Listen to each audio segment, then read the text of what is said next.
আবুল হাসনাত, কুমিল্লা ৪, একটি প্রশ্ন করতে পারেন। ধন্যবাদ মাননীয় স্পিকার।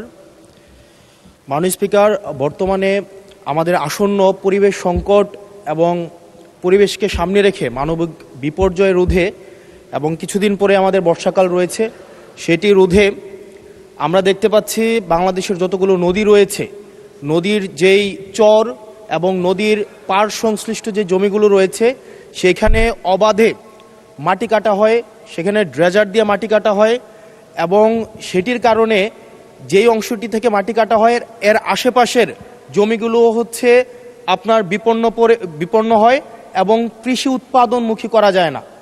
যার ফলে যেটি হয়, আমাদের বন্যার সময় যে নদীর পাড় যেগুলো রয়েছে সেগুলো ভেঙে যায় এবং বন্যার সময় আমরা হচ্ছে যে ক্ষতি হয় সেই ক্ষতিটি 2 গুণ বা 3 গুণ বেড়ে যায়।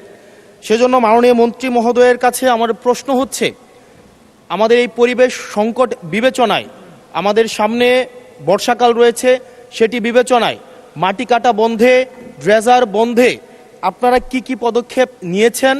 এবং দেখা যায় একটা মামলা দেওয়া হলে একদিনের মধ্যে কোর্ট থেকে জামিন নিয়ে আবার তাদের মাটি কাটা ব্যবসা শুরু করে দেয়।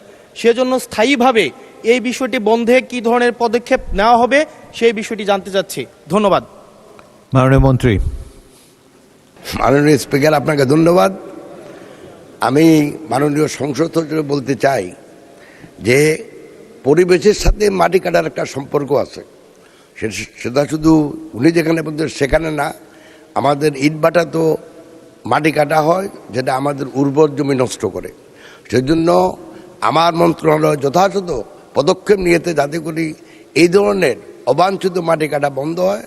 তবে ওনার পার্টিকুলার এরিয়ায় যদি কোনো সমস্যা থাকে দয়া করে যদি উনি যোগাযোগ করেন তাহলে আমরা খুব তাড়াতাড়ি এবং তড়িৎ গতির ব্যবস্থা নেব ইনশাল্লাহ। আপনাকে ধন্যবাদ মাননীয় স্পিকার।